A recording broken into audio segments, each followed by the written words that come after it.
নমস্কার বন্ধুরা, কেমন আছো সবাই? ঝর্ণাস কিচেন অ্যান্ড ব্লগস লাইফস্টাইল চ্যানেলে আপনাদের সবাইকে ওয়েলকাম। একটি মাত্র সবজি দিয়ে 3টি রেসিপি কিভাবে বানাবেন চলুন দেখে নিন। সেদিন ছিল শনিবার, যেহেতু ছেলের স্কুল ছুটি ছিল তাই একটু বেলা করেই ঘুম থেকে উঠেছিলাম। বাসি কাজকর্ম সেরে রান্নাঘরে আস্তে আস্তে প্রায় 10টা বেজে গেছিলো। আর এদিকে দেখো মা অনেক সবজি কিনে রেখে দিয়েছে, তার মধ্যে এই লাউটা দেখো কত বড় একটা লাউ কিনেছে। আমি তো এত বড় লাউ দেখে ঠিক করতেই পারছিলাম না কি রান্না করব। তারপর ভালোভাবে ভেবে চিন্তে ঠিক করলাম যে আজকে যা যা রেসিপি বানাবো সমস্তটাই এই লাউ দিয়ে। তো চলো কি কি বানাচ্ছি একবার দেখে নাও।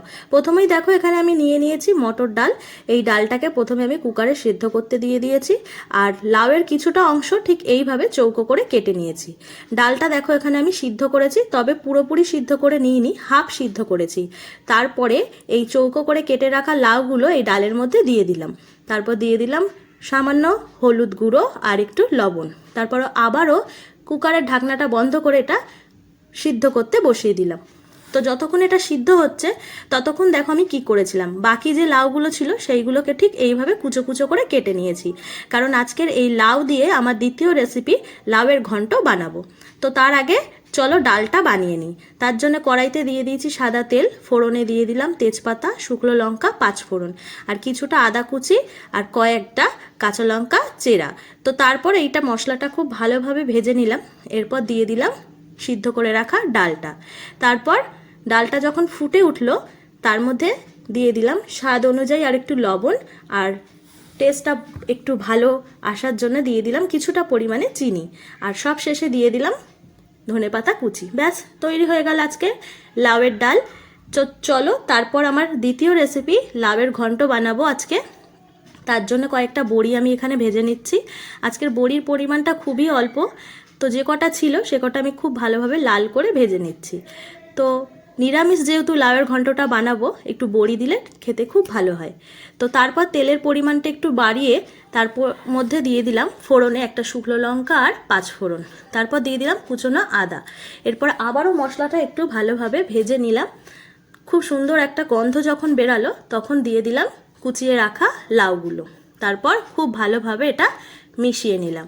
তো বন্ধুরা, আজকের এই রেসিপিগুলো পুরোটাই আমি আমার শ্বশুরবাড়িতে এসে শিখেছি মার কাছ থেকে, মানে শাশুড়ি মায়ের কাছ থেকে। তো তারপর দেখো এরপর দিয়ে দিলাম আমি পরিমাণ অনুযায়ী লবণ আর হলুদ গুঁড়ো। তারপর আবারও খুব ভালোভাবে লবণ আর হলুদটা এইভাবে নাড়াচাড়া করে মিশিয়ে নিলাম। তো তারপর দিয়ে দিলাম ওপর থেকে কয়েকটা চেরা কাঁচা লঙ্কা আর ঢেকে রাখলাম প্রায় 5-7 মিনিট। তো তারপর দেখো বন্ধুরা, এগুলো কি তোমরা দেখো তো চিনতে পারো কি না? এগুলো হচ্ছে লাউয়ের খোসা। এগুলো দিয়ে কিন্তু একটা দারুণ স্বাদের রেসিপি বানানো যায়, সেটাই আজকে তোমাদের সাথে শেয়ার করব। প্রথমেই এই লাউয়ের খোসাগুলোকে আমি এরকম কুচি কুচি করে কেটে নিয়েছি, আর এটা খেতেও খুব ভালো হয়। তো চলো এখন দেখা যাক লাউয়ের ঘন্টটা কতটা রেডি হয়েছে। এই দেখো বন্ধুরা, 5 মিনিট পর আবার ঢাকাটা খুলে দেখাচ্ছি কতটা জল বেরিয়েছে দেখো লাউটা দিয়ে।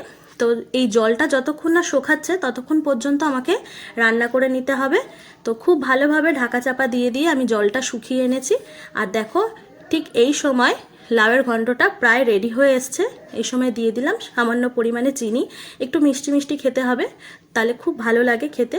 ব্যাস লাউয়ের ঘন্টটা প্রায় রেডি, কিন্তু আবারও সবশেষে দিয়ে দিলাম কিছুটা ধনেপাতা কুচি, এটা দিলেও খুব ভালো খেতে হয়। তো ব্যাস ফাইনালি তৈরি হয়ে গেল আজকে আমার লাউয়ের ঘন্ট। তো চলো বন্ধুরা, এরপর তোমাদেরকে দেখাই পরের রেসিপিটা আমি কিভাবে বানাচ্ছি। তো তার জন্য দেখো ওভেনে একটা ফ্রাইং প্যান বসিয়ে দিয়েছি, এতে কিছুটা পরিমাণ সাদা তেল দিয়েছি, আর এখানে ফোড়নের জন্য দেব কালো জিরে, একটা শুকনো লঙ্কা। তো বন্ধুরা, এই রেসিপিটা আমার ঠাকুমা শাশুড়ি আমাকে শিখিয়ে দিয়ে গেছিলেন। তো একদিন আমাকে দেখেছিলেন যে আমি এরকম খোসাগুলো ফেলে দিচ্ছিলাম, তো তখন উনি আমাকে রেসিপিটা কিভাবে হবে না হবে সেটা বলে দিয়ে গেছিলেন, আর সেই থেকেই আমি এটা করি। তো এরপর ফোড়নটা যখনই ভাজা হয়ে গেছিলো খোসাগুলো দিয়ে দিলাম, আর তারপর লবণ আর হলুদ দিয়ে এইভাবে সুন্দরভাবে ভেজে নিলাম।